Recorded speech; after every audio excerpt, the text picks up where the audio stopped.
gold down there, Diane. There's gold down there. You're like their number one favorite guy. Because you won them cash. Well, this week on our tour report, it's the Valero Texas Open at TBC San Antonio. I'm Diane Knox, joined by Steve Elkington. Another week in your home state of Texas, Elk. Yeah, I love when the tour comes to Texas, particularly, San Antonio. Last week, we never did play in Austin when I was on tour, but Fort Worth, Byron Nelson, Houston Open. Just a really good time to be in Texas. The azaleas are all in bloom. Everything is coming out. The oaks look great. Of course, this course is called the Oaks Course, designed by Greg Norman. Diane, there's a very set of skills required to play well this week. This is a golf course that's perched right up on top of the hill country. Greg Norman mowed out a bunch of trees and put the golf course in, but it's very narrow, Diane. It's very sort of hilly, and it's very difficult to hit fairways. And the players that are going to litter through our top 10 this week, maybe not the ones that you think they might be. Okay, so what we're going to do on the show is we're going to look at the key stats required to do well around the Oaks course at TBC San Antonio. And then we're going to give you our re-ranked field. Top 10, Sizzlers, the guys that really do move up in our re-rankings. We've got some great dark horse picks this week too. We are going to look at some of the bigger names in the field and maybe tell you why we don't think they're going to be wise picks. Now, we should say that the tournament moved to this course in 2010, so it's been there for a long time. As you said there, a Greg Norman design. I know that you have some great stories about, playing the course, but also talking to Greg about the design and what he did to this place. Well, if I'm going into it a little bit further, Diane, as I said, it's perched up on a hill. It's a very scrub-like landscape. Limestone everywhere, scrub oaks. They're not very big, but they're everywhere. And he made each hole its own hole. So there's no spraying the ball into another fairway and playing the hole. If you miss a fairway at this course, Diane, you are pretty much going to be chopping out. We all recall Kevin Na a few years ago. I think he made a 15 or a 16. Do we remember that? It was on the 9th hole of this golf course. Why is that? He got in there and he couldn't get out. And it's that kind of course. And this week, Diane, we have a little bit of wind coming across the golf course one day out of the east-northeast, which is going to be ferocious the first day. And then the course goes back to the prevailing. But I do remember my good friend Greg Norman, when he designed this, I called him after I played it. I said, mate, this is the hardest course you've ever designed in your life. What were you doing here? He goes, well, he said, it was a time of my life when I was having a bit rebellious about a few things. So did I make it too hard?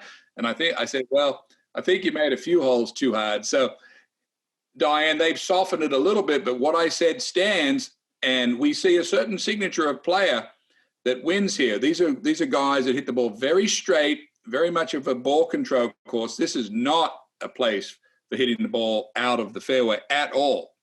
Well, looking at past champions, 2016, Charlie Hoffman. 2017, Kevin Chappell won. In 2018, it was our very own Andrew Landry, who's one of our Secret Golf contributors. That was so fun to watch. It was his first victory. And then in 2019, Corey Connors, who has been playing tremendously well. And I'll never forget, in 2019, Connors won. Remember, his wife was all over the telecast on the Sunday because she was so nervous and she had a glass of wine in her hands at all times, and then that got him into the Masters. So that's a big factor this week as well. A lot of guys are going to be taking the week off who are already in the field, maybe heading to Augusta National early and getting that prep in, maybe having some relaxation time, but this is the final chance for someone to get into that field. Yeah, and if I recall, Diane, you and I were at the Masters that Monday, and you were shopping in the pro shop, and Corey Connors' wife came in, and you were shopping right next to her. So, and you were very happy about that, if I recall. So, yes, this is an opportunity. Of course, Diane, when you have these tournaments where, let's say, some of the big names aren't playing, opportunity arises. Look at Joel Damon last week down in Punta Cana. There he was. Now he's won it. Yes, it did not get him into the Masters next week, but it's just changed his whole outlook on everything. I listened to his press Conference. And where does he fit in this week now that he has all this momentum? And it was very windy in Punta Cana and he played well in the wind. We know the gusts are going to be blowing this week in San Antonio as well. Talking about big names in the field, Dustin Johnson hadn't committed until last Friday. It's his first time playing this event since 2015. The week before the Masters, looking at DJ, and we are going to talk about him, but why do you think he would have signed up late for this tournament? Is it a sign that he's he didn't play that great at the match play. So do you think he's maybe working on stuff ahead of defending at the Masters next week? Well, first of all, I think Dustin Johnson's got the raw end of the prawn, as we say in Australia, Diane. He's only going to be Masters champion for about 3 months, it feels like. I haven't even got to say hello to him and congratulate him. But he probably went to Texas, Diane, hoping he was going to have a little bit better result in the match play. He got tangled up and didn't get out of his bracket, had a little issue with Kevin Na, and he probably had a few things to work on. And he said, you know what? I'm right here. I'm going to commit. I'm going to go down to San Antonio. I'm going to work on a couple things. I need to get a few things fixed so I can go into Augusta with exactly the clear frame of mind that I had 4 months ago. And I think that's why he's there. Okay. The only other guy in the official World Golf Ranking Top 20 is Tony Finau. But as I said, we have got all of these guys to talk about. And we've got some really interesting names who shot up our re-ranking. It's coming up right here on our Tour Report. Compete against your friends on PGA Tour events. Win cash and bragging rights. Test your golf knowledge. Experience the success and failure of PGA Tour players. Man.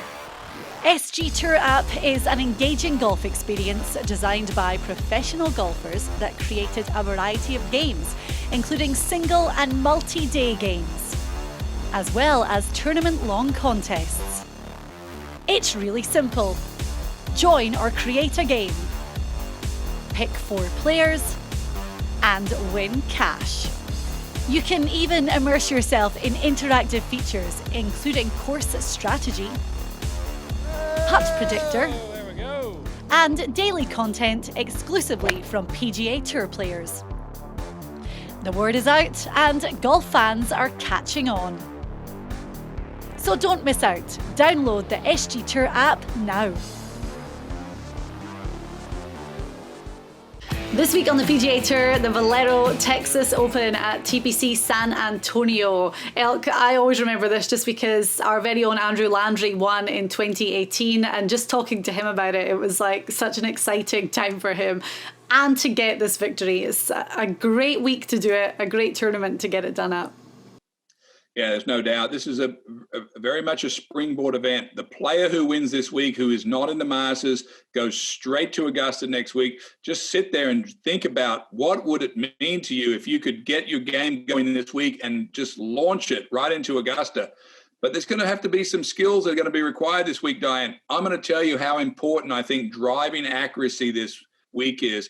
We don't talk about accuracy at all hardly on these shows, but this week, if I walked out into the fairway, Diane, and put the ball about 270 off the tee every hole, that guy probably will be the favorite. So who could do that? And this top 10 is littered with straight hitters. Now, you've obviously played the course and know it well. I was doing a bit of research today and read that the rough actually isn't that penal around this course. But why is accuracy going to be so important then? Well, I think you reading that, I don't want to take away your research, but there is no rough. It's either fairway or trees. And I'm looking at the right behind you there. And as you can see in your little picture behind you, there's a fairway and then all that scrub oak. So once you go into the scrub oak, there's no way out. It's almost a re-tee. So you're right. These are very small corridors, Diane, that Norman has cut through these scrub oaks.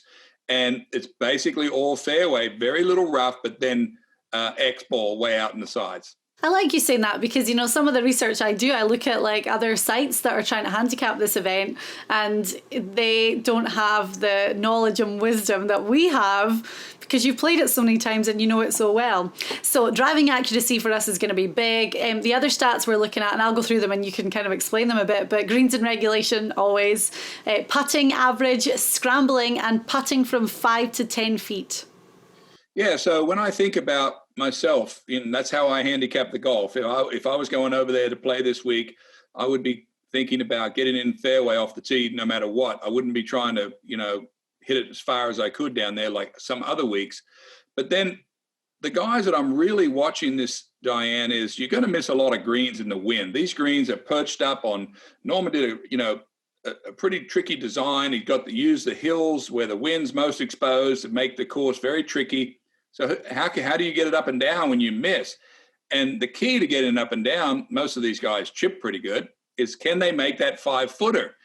And so we've handicapped, or we've factored in this week that who's the best in this field at driving the ball straight, getting it on the greens reasonably, chip the ball good, but then able to actually sink putts. And to give you an example, Tony Finau, who's number 4 in sort of total putting, he's 150th in 4-foot putting. So which one of those would you be weighing in? And I'm more heavy over here, Diane, on the 5-foot and in putting.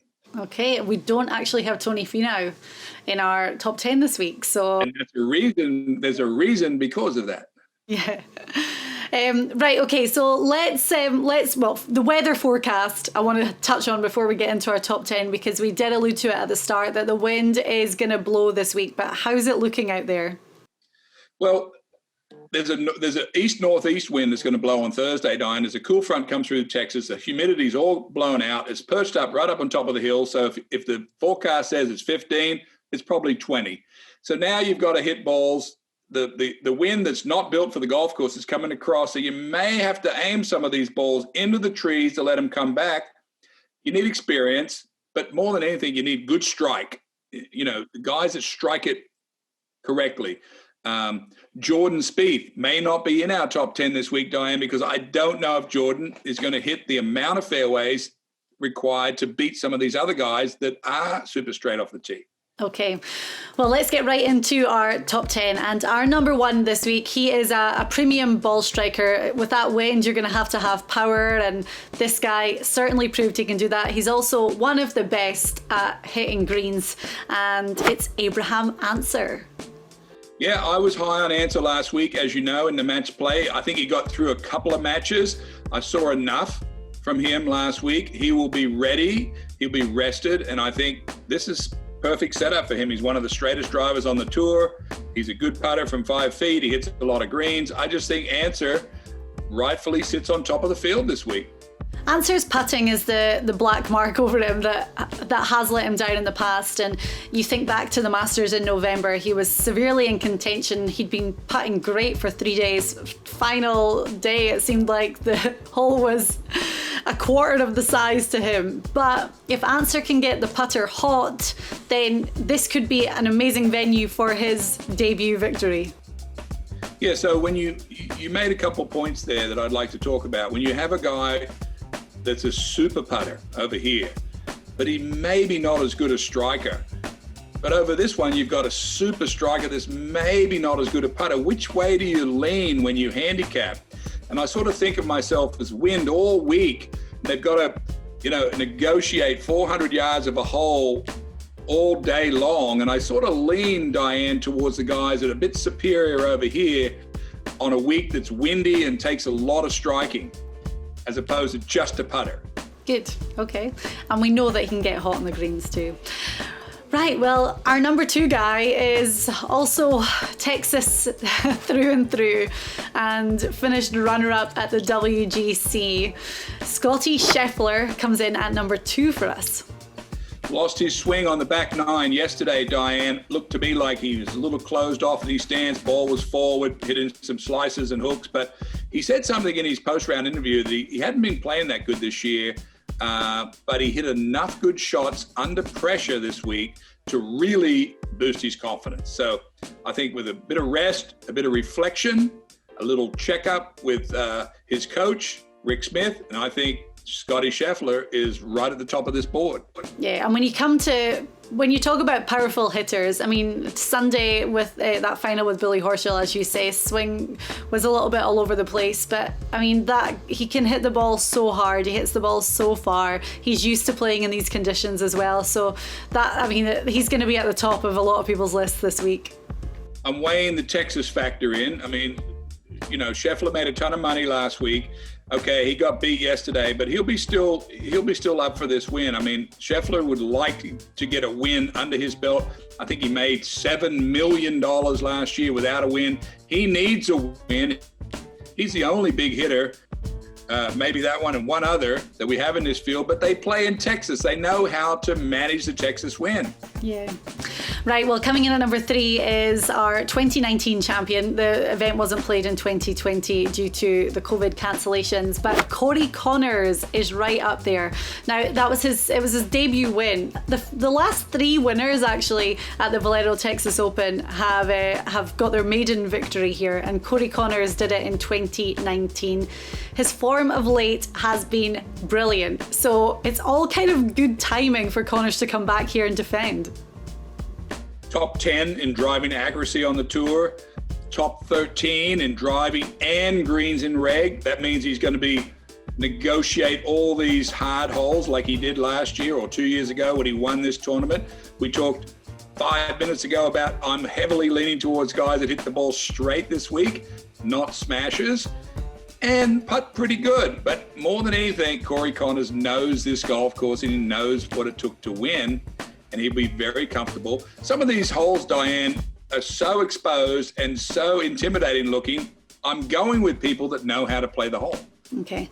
Last week he didn't advance out of the group. I'd picked him to win his group, but 7th at the Players' Championship, 3rd at Bay Hill. So we are definitely big on Corey Connors going back and making it a repeat performance. We talked about Joel Damon at the start of the show. He won the Corrales Punta Cana last week. Again, his first win on the PGA Tour. It was so windy out there and a long time coming for Damon to get that victory. So we have him at number 4. Yeah, this guy's a bit of a character, Diane, and it's a bit of a dice roll, but Damon, who won yesterday, is a bit of a sort of a self-deprecating humor. You know, he puts himself down a little bit when he's not playing. I'm banking on he's now going to play the other side of it, and he's going to take off because he didn't think he was ever going to win on the tour. He's done it. And I think, Diane, you cannot hide from a good swing. He's got a great swing. I think it's all about attitude for him, and his attitude has just changed like that. His life has changed, and hey, why not play well this week and keep it going to the Masters? My only question mark for Joel Damon is I'm sure he was going to party hard after getting that win. And I checked. He said he did party hard, but he's not that hungover in a good way. So that went into it. Okay, excellent. So there's no question mark over him with that last minute WD. But I don't think his celebration is finished yet either. I think I think it could go again another day or two. And I think as well that he's not in the field for the Masters because that didn't come with the win in Punta Cana. So maybe he feels a little bit like, okay, if I can go out and go back-to-back weeks winning on the PGA Tour, I deserve that place in the Masters field. As you said, he's great. He's a brilliant character to watch, him and his caddy Gino. So we have Joel Damon at number 4. Coming in at number 5, the greatest Texan on the PGA Tour, Ryan Palmer. Yeah, Palmer, of course, is one of my favorites, Secret Golf contributor. This guy has grown up in exactly these kind of conditions. He plays a very narrow golf course in Fort Worth, the Colonial Golf Club. He hits driver every hole on that course and handles it beautifully. He'll know exactly. He will be waiting for these conditions on this golf course this week. I wouldn't be surprised at all if Ryan Palmer wins this tournament, Diane. We've got him here sitting on number 5. He just knows how to make it happen in Texas. And really playing really solid right now. The match play, I mean, you have to take it with a little bit of a grain of salt when you look at how they finished, but 17th at the Players' Championship. So we keep saying this with Ryan Palmer, that it's like he goes through, he's just consistent. He's just a consistent player on the PGA Tour, and we're kind of waiting for that win to come again. Yeah, I mean, he's one of the best players for his age in the world. I think he's about 44 or 45 years old. He probably is the best player for his age in the world. And, he's very flexible. He has a very confident way about his game. He putts very well for his age. drives it long. He has a great caddy who went to University of Houston, my alma mater. They're a good combination, and you know what? He's always there. Like I say, I think this is a perfect week for him. Good. Okay, so that's our top 5 so far. Abraham Ancer, Scottie Scheffler, Corey Connors, Joel Damon and Ryan Palmer. Coming up next, we're going to go through the rest of our top 10 and we're going to give you 3 Sizzlers. We've got some great names that we think are going to be in the mix this week. Get in the game on the SG Tour Golf Gaming app and play Fourball. It's a classic stroke play competition based on the aggregate scores of 4 players. Who makes your team? Well, pick 4 guys, 1 from each tier based on the current world golf rankings. Want a tip? You need 4 guys to make the cut.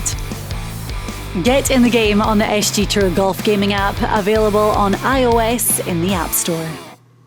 It's the tour report from Secret Golf for the Valero Texas Open at TBC San Antonio, and Diane Knox here with Steve Elkington.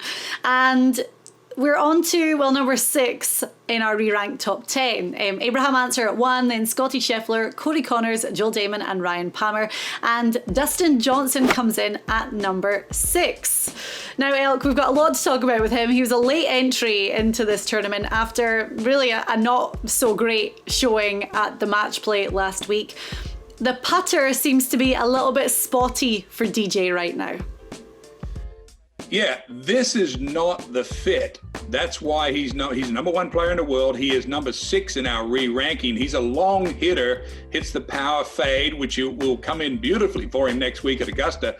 But my guess, and probably everyone else's, Diane, is he's got a little bit of work that he's got his eye on this week. Could it be his wedge game? Could it be his putting, as you've noted? He wants to stay out on the tour right now. It's clear and obvious. He hadn't committed to this event until Friday afternoon on the deadline. He wants to stay in the competitive spirit, and he's working on a couple of things. He's certainly, his game is sort of not where he likes it. So that's what my idea is about him playing this week. I mean, in 11 straight events, he finished no worse than tied for 12th. 4 wins in that. So first time he's played in this tournament since 2015, and then he finished tied for 6th. So it's a long time ago, but he does have that top 10 here. But this is going to be a week of just making sure that he is playing at 100% going into the Masters next week. Yeah, I think it's all about rest for him, practice, get the little adjustments that he needs to get done, whether it's a club that he's trying to experiment with or pitching the ball. He's already thinking about what he's got to do next week, and he's going to try to match it up this week and see if he can get his game where he wants it.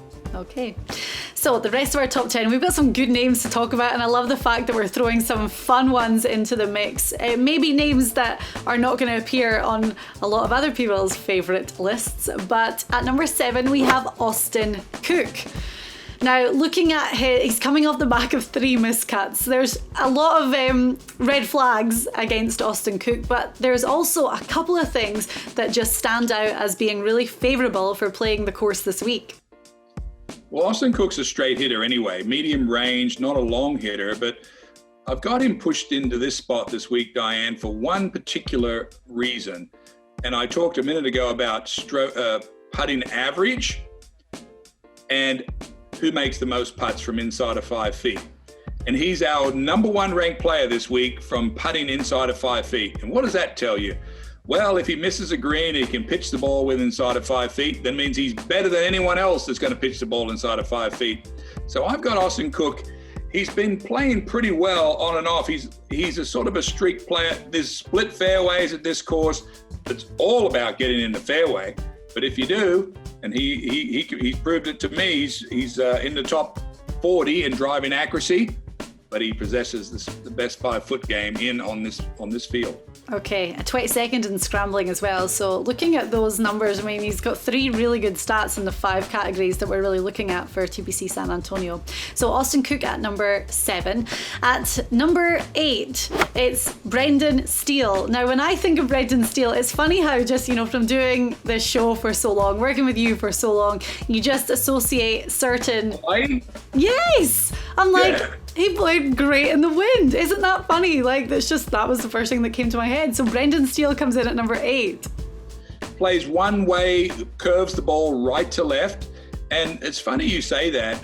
You would think that, I remember him too, Hawaii. He always plays well in the wind. And I like him on this course, Diane. He curves the ball right to left. He's one of the few guys that plays a controlled draw. And we saw Matt Jones the other day win the Honda tournament with a controlled draw. But when you have a swing action that repeats and repeats and repeats, he just can do it in whatever the conditions are. And I like him here this week. I think he knows he's an experienced golfer and he's good in the wind. Yeah, I should go over a few of these odds actually, because we've been mentioning guys in our top 10 that have big odds. Like Joel Damon, for example, is 70-1. Brendan Steele, 28-1. That's fine. Austin Cook, who we just talked about, is 300-1. So there's value there. And the guy coming in at number 9 on our list is 55-1. He played great at the match play in Austin, and that kind of fits for him. But then also, he'd been playing not great, not up to his usual standard. He's been putting in a lot of work with his coach, and he said that it all just kind of clicked. He's feeling very excited about his game right now. So we have Matt Kuchar at number 9. Yeah, Kuchar finished 3rd last week. Took down the biggest bracket, took down Justin Thomas. He got out of that, Kevin Kisner. Kuchar's game is, at his age now, is just all about control. He's not a long hitter. He hits hybrids into some of these greens. He's sort of moving towards, I don't want to say the Champions Tour, but he's starting to go that way. But this fit, Diane, I'm saying that in the nicest way possible, because this tournament fits it. The golf course last week, Austin Country Club, is almost like this one, except with no water. Instead of water, it's trees everywhere. So to me, it's going to be all about the same this week for him. He's going to know where to aim it. He doesn't hit the ball that far, so he's just going to be in play. Okay. And then coming in at number 10, completing this top 10 on our tour report this week, is Zach Johnson. Such a great name to have in our top 10. Remember a couple of weeks ago, Colt Knost had said to us that Zach Johnson, it was for the Players' Championship, is a name to watch because there's this resurgence in his game right now. He's made 14 straight cuts, 4 top 10s, including a tie for 8th at the Honda Classic just a few weeks ago. So Zach Johnson is on our radar. This is another guy, Diane, that the course works perfectly for. He doesn't have to smash it off the tee. The straight ball wins the day here. Nobody plays this course better than Zach Johnson. I just think it's quite odd sometimes on tour, Diane, when you get this sort of top 10 for us, because normally we're littered with the long drivers, but they're all going to be in the trees this week. So we've got to have a control game, and it's not very hard to push these guys into the top 10.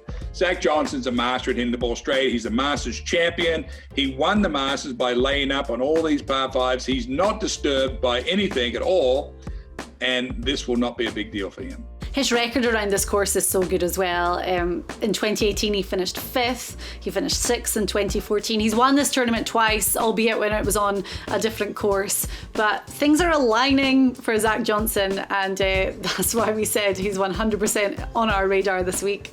Could be a great course for him to go and dominate. So our full top 10 for the Valero Texas Open. Number 1, Abraham Ancer. Then we have Scottie Scheffler, Cody Connors, Joel Damon, Ryan Palmer, Dustin Johnson, Austin Cook, Brendan Steele, Matt Kuchar, and Zach Johnson. So we always pick Sizzlers, and the Sizzlers are guys who make really big jumps up our re-ranking. And well, this week, again, we've just got some fantastic names to talk about. And the first guy, Elk, I know that you've been big on. He's 125-1. It's Bryce Garnett. Yeah, I don't know much about Bryce Garnett, but when I've seen him play, I've seen his swing, Diane. He's from Missouri.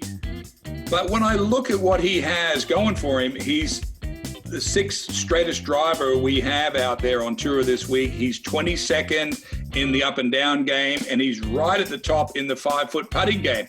Diane, I don't know if this guy doesn't go out with Joel Damon before the tournament, I have no idea how he's not going to play well on this course. Okay, cool. I like it. His numbers are brilliant. And that's what we say, the way that we have all our stats broken up, he just jumped out immediately. So you see his numbers, then you look at his name and you're like, there's no way that we can't be big on this guy this week. That's correct. And, you're starting to get a trend here. We have no big hitters. We have no big crooked hitters in our teams, Diane. They're all control players. Yeah. Okay, the next Sizzler is a guy that I am very big on this week, and that is, again, a veteran player on the PGA Tour, but he loves this place. Charlie Hoffman. He won in 2016. He's been runner-up twice, 2011, and then in 2019 when Corey Connors went on to win. His stats around this course are brilliant. I mean, he's made the last 5 cuts here with 3 top 20 finishes. He's playing good again. I mean, at the Players just a few weeks ago, Hoffman made such a surge up that leaderboard after a phenomenal weekend. So Charlie Hoffman is a big sizzler for us this week. I'm with you, Diane. This is another opportunity for a veteran player to show off his skills on a very narrow, windy Texas course. And, it's just cool. What I like about our tour the most, Diane, is when we change these venues where it's not the same guys aren't the favorites every week. If you just took the stats, you would have the favorites almost the same every week. But no, we have to decide how much we weigh on experience, Diane. And Charlie Hoffman, his stats, I could go through them and tell you that he's not the straightest driver. I think he'll drive straight at this course because he knows the penalty. He's decent greens and regs, decent putter, but he just knows how to play this course. And I think that's so important for people to understand when you handicap golf, that the stats, all of that is a percentage of the ingredient.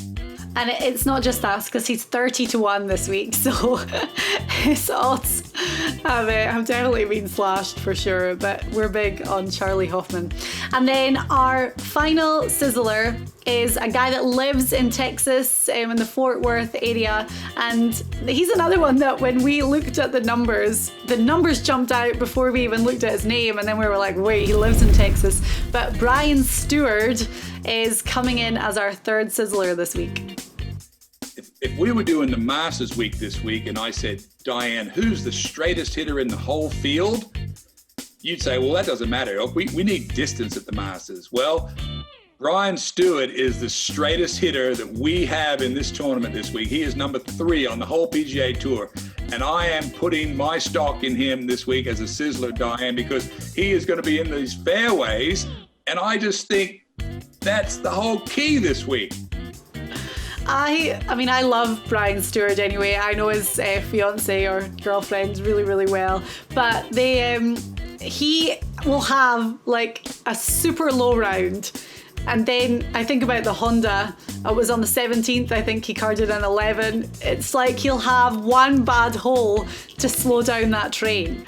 And I think we've seen it like a lot with him lately. So maybe it's just not posting that big number and letting things kind of take care of themselves. And this could be a good course for him to do that this week. Well, you just spoke of the anxieties that come around from being a young tour player, where you have that really hot round and your whole family is very excited. Then you have a blow-up hole, and then your whole family, everyone that's pulling for you, knows that if you could just put it together, for the whole week, we're going to be in the money. And I used to not appreciate this as much as I do now, but there is no 17th hole this week with a ton of water that he can go in the water 3 or 4 times. So that's not why I'm picking him. I'm picking him because he hits the ball straight. And he's an opportunist. Obviously, he's had good rounds this year. This is a very nice setup for him. So our 3 sizzlers this week then, Bryce Garnett, Charlie Hoffman and Brian Stewart. All of them 3 guys who are not in the field for the Masters next week.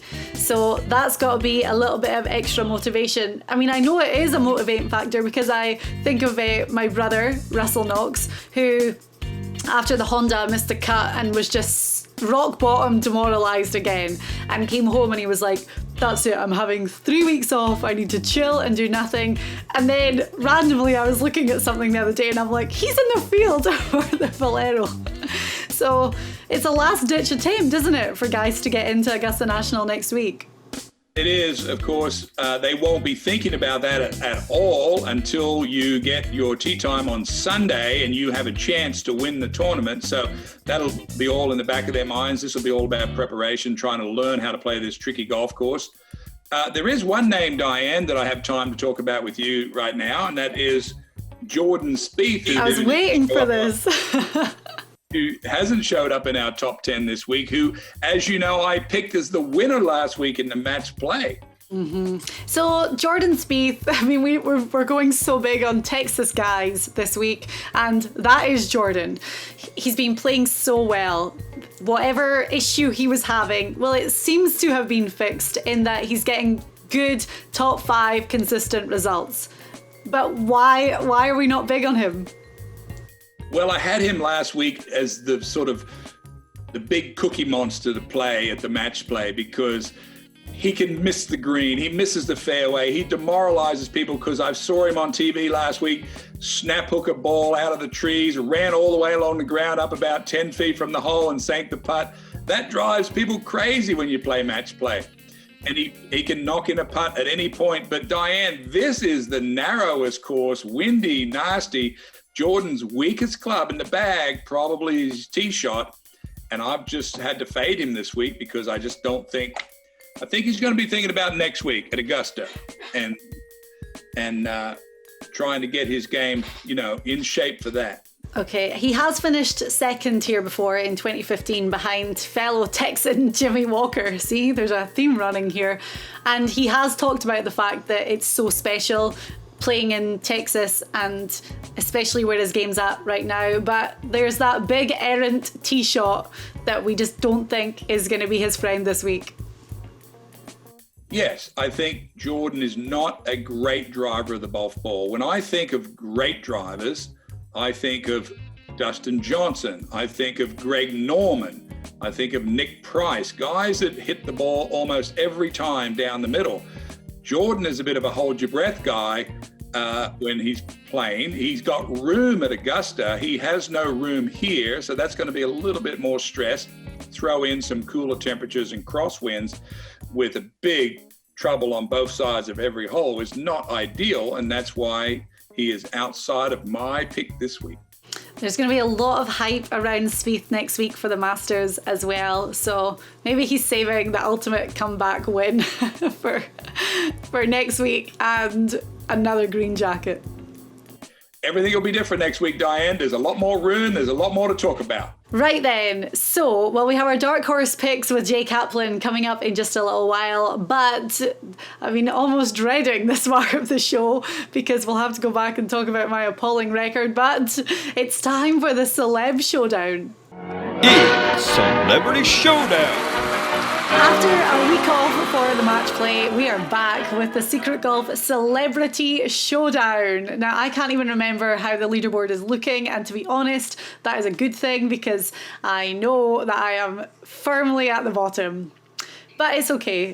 This week, I'm hoping that I will beat not only Elk, Jay, and our guest. Now, I'm going to introduce him right away because maybe we need a little bit of extra time to get the translation of these two Scottish accents that we're going to have on the show. But I am joined by a good friend of mine, and he is like the top golf writer in Scotland for Bunkered magazine and bunkered.co.uk. Michael McEwan is here. Thank you for coming on.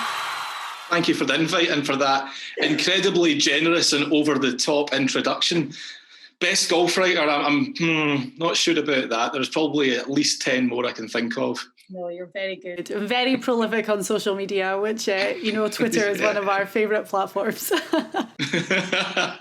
Yeah, well, that's the thing. If you're not tweeting these days, then what are you doing? You're nowhere. You have to be on Twitter and, venting your thoughts and all that sort of stuff. And it just so happens that I quite like doing that. So it works.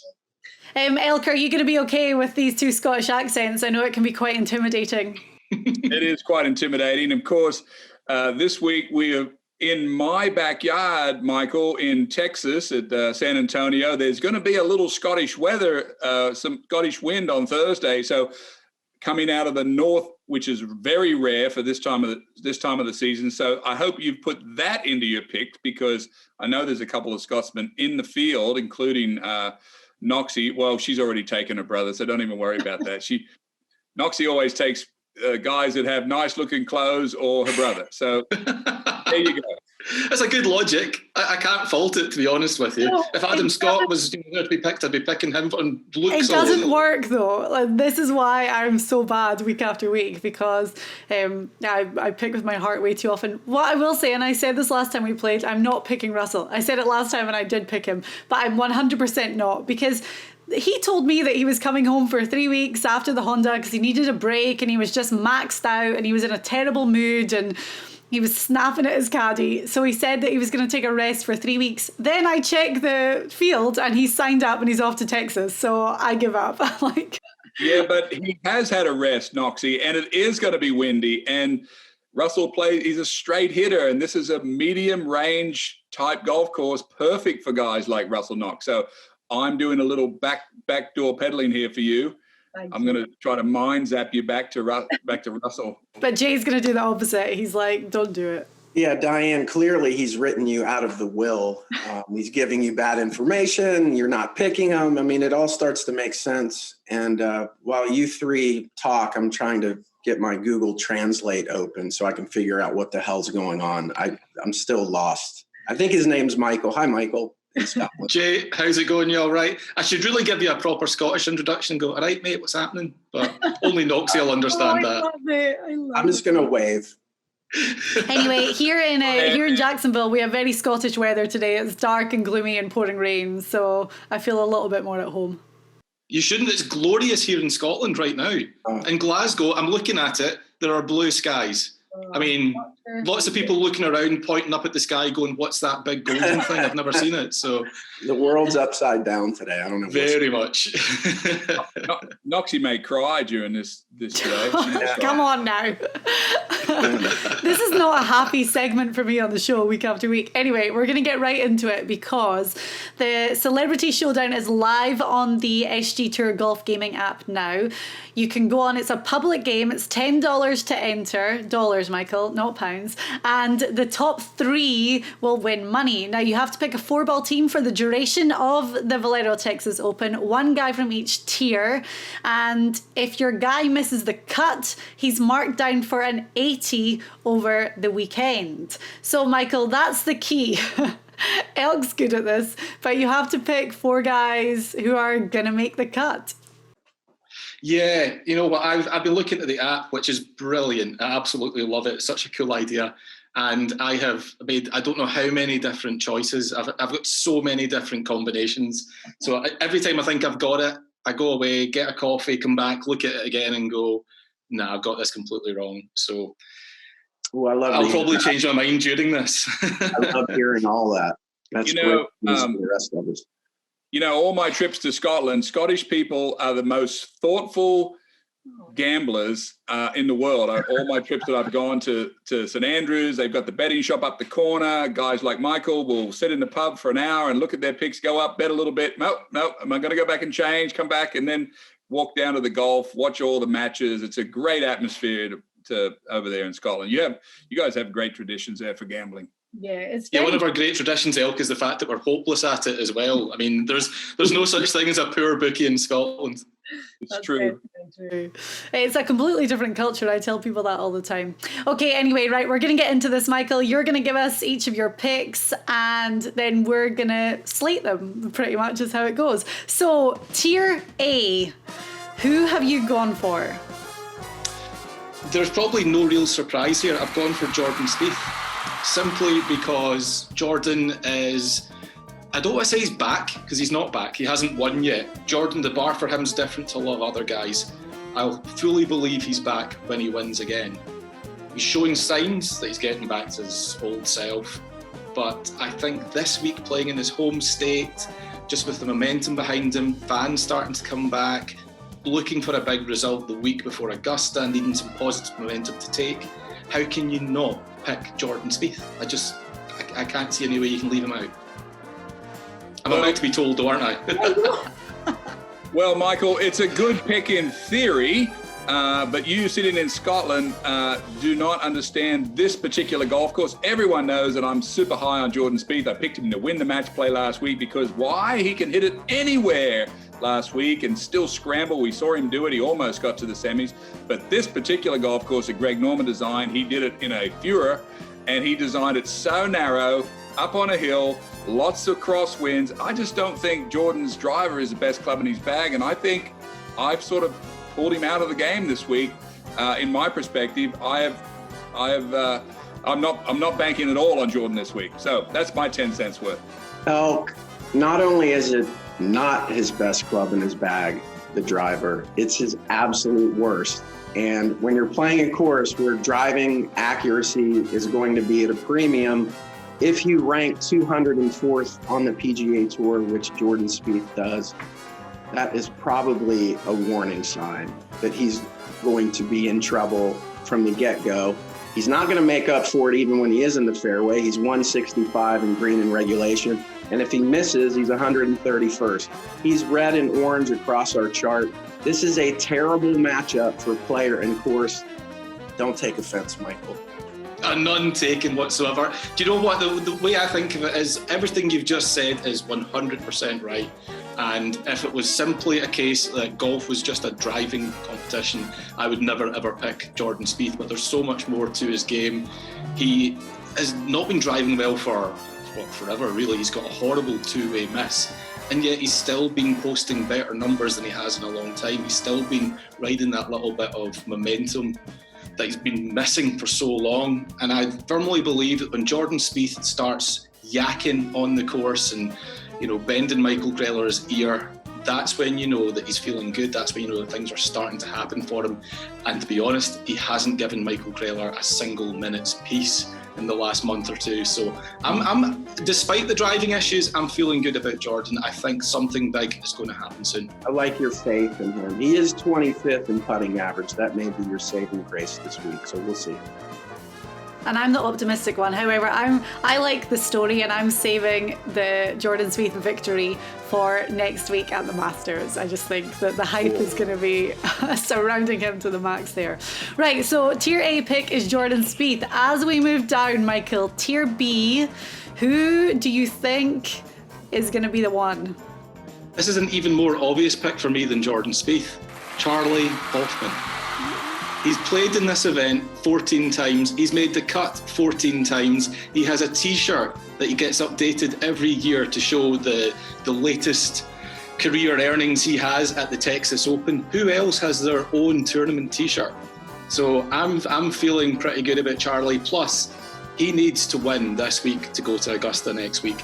He likes Augusta. He plays well there. I always, and this is the example of what Elk was talking about with Scots and their gambling, I always put money on Charlie Hoffman to be the first round leader at Augusta National. So I'm thinking, how could you possibly not want to have him in your Fourball this week? Well, Michael, you've got yourself back on track, mate, because you've taken a medium range hitter. He doesn't have to stretch this week. He's a very accurate player. He of course, hurt his back a couple of times this year trying to get to 190 mile an hour ball speed.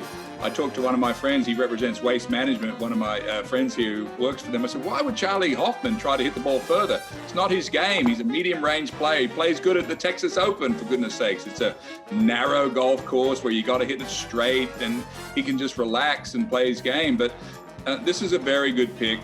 Charlie Hoffman was on my radar. We have a lot of players scattered in our top 10 this week that look a lot like Charlie Hoffman when you think of Zach Johnson and other medium range hitters. Yes, this is a solid pick, Michael. You're back on track, mate. Excellent. I love this pick. I love it. I'm a huge Charlie Hoffman fan. In fact, we had him as our dark horse 2 weeks ago at the Players, and he performed for us.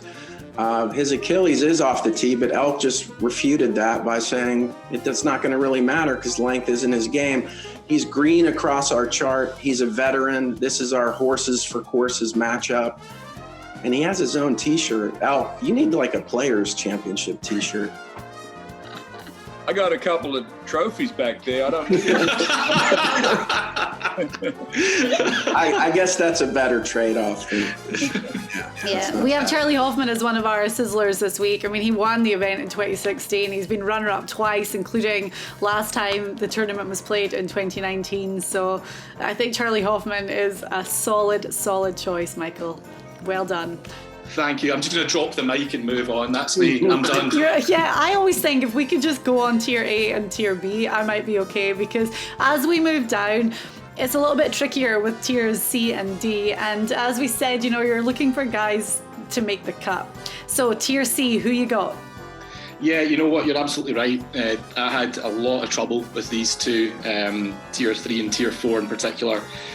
Gone back and forth, and I'm struggling just to settle on one. But even now, I'm still going back and forth. But you know what? Just because he played well last week, I'm going to go with Joseph Bramlett. And that is the only thing I can bring to the table, is the fact that he did okay last week. So I quite like that. That's, again, to use Paul McGinley's favourite word, momentum is with him, and momentum is everything. So as long as he makes the cut, I am happy. Bramlett is a very interesting pick, because I've watched this kid ever since he graduated out of Stanford, and he's always super hot or super cold. I mean, I've picked him in a couple of my tiers before, and he'll either miss the cut by 12 or he'll be right in the hunt. And you're right about one thing, and that is Bramlett, when he gets playing well, he keeps going. Does he have the skill set? It's always interesting to me, Michael, and you're obviously a golf writer. How much do you take when you handicap golf from sort of statistics and experience and, you know, current form? And it's a bit of a menu or an ingredient you put together. But Bramlett is a decent pick. Jay, what say you? Well, he's coming off a T13 last week, so that's encouraging. So he showed that he can at least play good golf over a 4-day stretch. It's a little bit of a different animal here. I'm looking across the board, 144 off the tee, 41. I kind of like your logic to take a flyer here. There's no need to be conservative in tiers C and D if you want to win. Now, if you want to place in the money on the app, maybe a little bit of a different strategy. But I love the fact, Michael, that you are going for that top slot. You're not just worried about being in contention.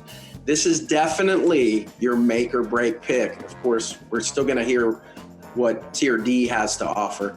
But this is an interesting pick. I can't give it my blessing because his numbers won't allow me to do it. But I really like your gumption here to go out on a limb. Total gut instinct. That's all it is. And I would like to know, just out of curiosity, who are the other guys that you're between for tier C? Oh my goodness, I'll need to refresh my memory. Looking for a tip here, Michael. Yeah, you don't have to do anything. I did think about Chesson Hadley, but his form hasn't been good in the slightest. And JB Holmes as well, I thought, just given how well he played a couple of weeks ago, despite the fact he took the best part of 2 weeks to do it. So I don't know. There were a few guys in there that I was going back and forth on, and yeah, it's totally gut instinct. I like it. That's a good pick. And then the fourth and final tier to complete your Fourball. Who are you picking from tier D? This is my favorite one always. Yeah, again, it's a little bit of a just lob and hope, but I'm going with Kev. I'm not sure how you pronounce his surname, but I'm going with Kevin Chappell or Chappelle, or yeah, let's go Chappell. I'm going with Kev. he's my guy in the final pot. You know, again, his form's been really poor for a number of months, but I think he's had some injury issues and showing glimpses of a bit of a return to form. I think he was top 15 in his most recent appearance. It's momentum once again, and I think that I've seen him play up close at the Scottish Open. I love the way he plays in windy conditions, and like Elk says, if it's going to be windy in Texas this week, then his ball flight is going to, I think, serve him pretty well. But I can't bring much more to the table than that. Well, a past champion too. He won here in 2017. Yeah. Well, yeah, I'd forgotten all about it.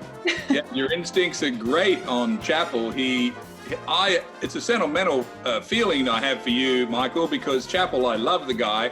I think he's been injured on and off this season, but he's got a great golf swing. I mean, if you ever wanted to see a guy really hit the ball crisp, I mean, he is it. And I'd like to see him play well, just from a side standpoint. It's a decent pick on D.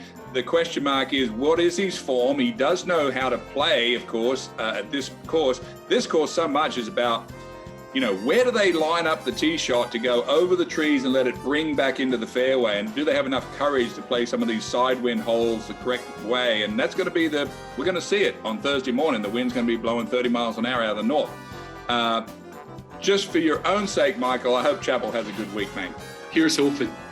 Injury plus 207th off the tee equals, you might want to cover your face. Kevin Chappell, Dave Chappell, I'm not sure who you should go with this week. You might have better luck with Dave Chappell off the tee. You don't see a lot of 207s. But I'm going to cross my fingers for you, Michael, because I just like the fact that you're really reaching deep with these guys. We chart these out every week. And once you get below page 3 on our charts, we really don't even look at them. I've had to scour for your last 2 picks. They're way down here on my chart, but it's going to be really impressive, A, when you beat Diane, because we all do, and B, if you're in contention this week, you really have bragging rights. Oh, I really do. Okay, well, I mean, that's a good team, and as the guys alluded to, it's just cool to see some interesting, different picks that could really shine this week. So you're going with Jordan Spieth, Charlie Hoffman, Joseph Bramlett, and Kevin Chappell. That's the one. Those are my 4 stars. They're 100% going to produce the goods. That's your top 4 right there. That is an all-time roster right there. Yeah. I'm going to print that out and frame it and put it on my wall, especially if you win. I feel like you've got a shot, Michael, but mate, you've got a chance to smash spectacularly into the wall at any point with that team, mate. Live by the sword, die by the sword. It's the only way to fly, isn't it? The only Scottish way, yeah. True Scotsman. Ending on a brilliant Scottish note. Right, Michael, thank you so much for coming on. What have you got going on right now? Anything, especially with the Masters next week? Yeah, loads going on. I mean, ordinarily I'd be at Augusta, but COVID has determined that that's not going to happen. So I'll be reporting on the tournament from home. So it's going to be a few late nights, but that's okay. I'm used to that. And yeah, we're just working hard as ever, in and out of the office. It's really weird. I've not seen some of my colleagues in 12 months or so. We're just getting used to working remotely, but yeah, just keeping the head down, Knoxy. You know how it goes in Scotland. The one thing I'm pleased about is that people can now come into other people's gardens. So that's why I don't have a crazy lockdown Barnet going on. So I've been able to get a trim, which is that's the single most important thing for me.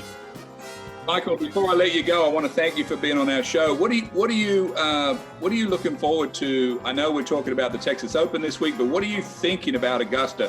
Your Open champion, Lowry, has been like the Open champion for 2 years, and he's had a glorious run of fame. Everyone showering on the Open champion. Dustin Johnson it feels like he hasn't even taken the sticker off his jacket. What are you thinking about for next week? Is it the Masters next week again, or is it? I think so simply because there's going to be some patrons on the ground. That's the difference. That was the one big thing that was lacking from November, was just the roars. We're so used to hearing them, aren't we? And it's, especially on a Sunday, the roars at Augusta make the tournament and or certainly contribute largely to how entertaining and the spectacle of the tournament. So it's great that they're going to be back. Look, I would absolutely love to see Rory McIlroy win and complete the career Grand Slam. I think that you'd have to travel a very long way in the world to find somebody who doesn't want Rory to win at some point. I just feel that there's too much going on with him at the moment, though, and these swing changes that he's going through with Pete Cowan, I think it's the right move, but it's probably about 6 months too late. So I'm excited for Robert McIntyre as well, fellow Scotsman who's punched his ticket and I think as we speak, he's in Sawgrass doing a bit of a warm-up for heading down to Augusta. Lefties have a great record around there. Mike Weir, Phil Mickelson, Bubba Watson. Is Bob the next one? You'd love to think so.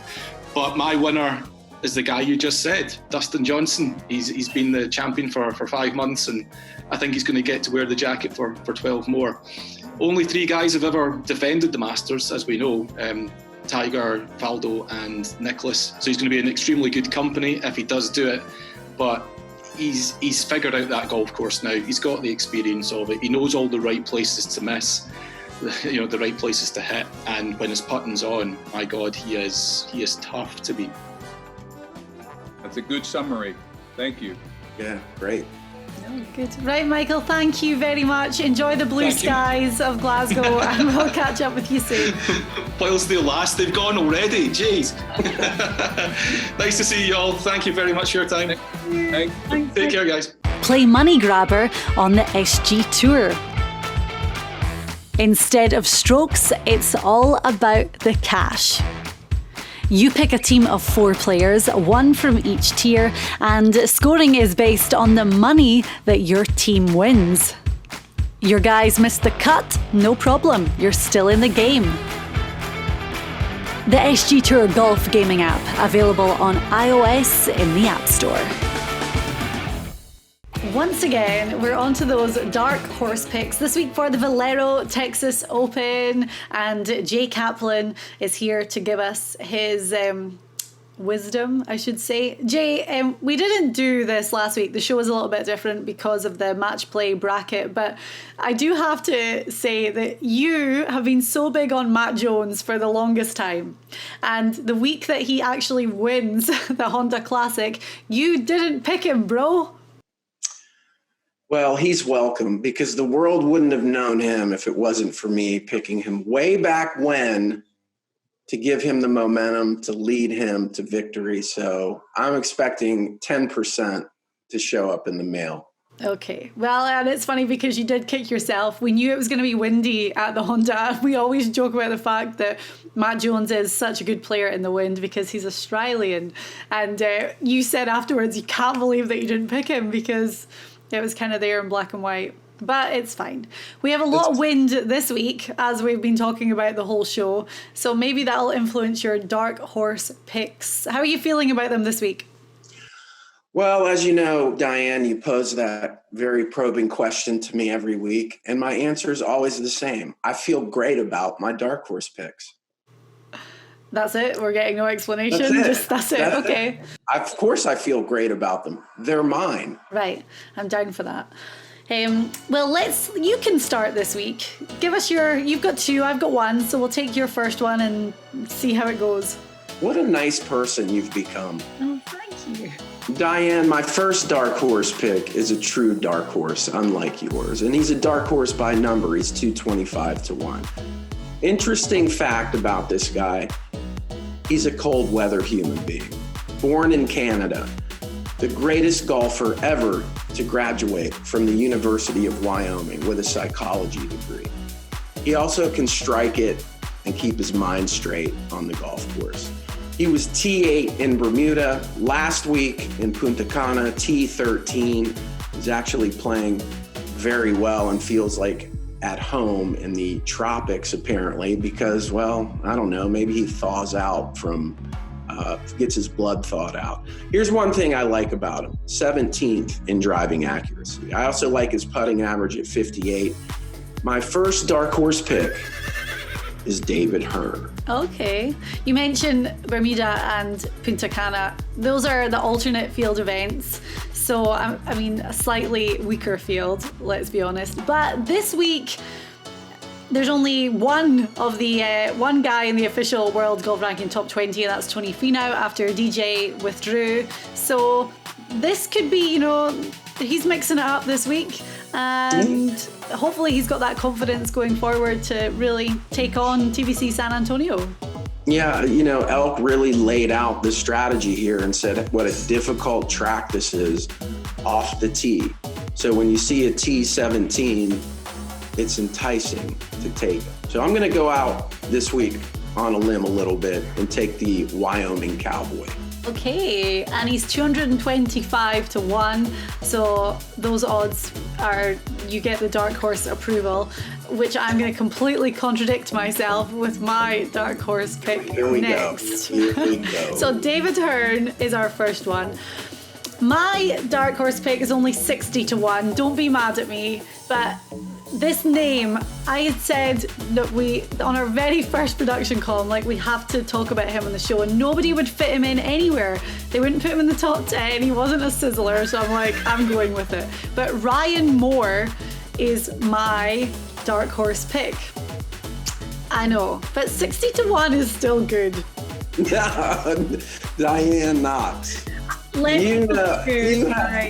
You have worn me out all season. If I'm even under 150 to 1, and now you're rolling out a 60 to 1. I know, but what I'm going to say to justify it slightly is that he hasn't had like an amazing season so far. T26 at Pebble, T35 at the Players, and that is it for his season so far. He's only made the 2 cuts. Okay, so I think that justifies it. But he's got an amazing track record around TPC San Antonio. 3rd in 2019, he finished 7th in 2018. Way back in 2012, he had an 8th place finish. That actually, he's only played 4 times and the other one was T18. So, you know, 3 top 10s and a top 20 is pretty good. But if you look at his numbers around this course, we kind of avoid the strokes gained. We're not going to go down that rabbit hole again, because Elk's just not a big fan of it when we're doing our analysis. But when you look at strokes gained around TPC San Antonio, he's actually first. And he's 2nd tee to green. He's first on the entire PGA Tour for driving accuracy. We've got limited rounds. He's only played 13 rounds of golf. But when you look at those stats, he's coming in at number 1 for accuracy. We know it's going to be big. He's played well here before. So at 60 to 1, I do think there's value in Ryan Moore. Wow, you were really defensive about this, to lay out 500 different statistical categories to justify your pick. But the reality is, he's good. You make a lot of sense, and I don't say that about you very often, so I'm going to give you a compliment. Okay. But what I will say is 60 to 1 is not a dark horse. Okay. Well, I look at it this way. Say he won and you put on $1, you'll win $61 back. Or if you put on $10, you get $610 back. Like, that's some solid math. Okay. Right, moving on. Give us the third one. Hopefully his All right, I'm going to get us better. back into the true dark horse category. It is always left up to me to do it. Diane, my second dark horse pick is a guy that I fell in love with for our main category this week, which is driving accuracy. This guy comes in at a shockingly high 8th in driving accuracy. And why do I say shocking? Because you get a guy like this way down on the list. He's 225 to 1. He's just one of those guys that sometimes you look at his name and you think, oh, they're just filling out a field this week. But he actually has played pretty well this year. He's also good with the flat stick, comes in 30th in putting average, 75th, 5 to 10 feet. He's had a good year. He had a top 10 in Bermuda with a T8, T16 at Amex. This guy, I look forward to be in contention this week because he's going to be in play off the tee. It's the one, the only Ryan Armour. Oh, you're sticking with my trend of Ryans. And we have Ryan Palmer in our top 10. So I can't think of any other Ryans that play on the PGA Tour. We have all bases covered. There are a lot. I feel like there's a lot of them. You know, there's a lot of Ryans out there, but we'll do some research for it. Right, well, that's cool. He's 225 to 1, so you get the check from me. Both of your guys are 225 to 1, actually. So we have David Hearn and Ryan Armour, and then my dark horse pick at slightly lesser odds is Ryan Moore. Hey, Diane, you know, if you put $1 on both of my picks, you could win $225.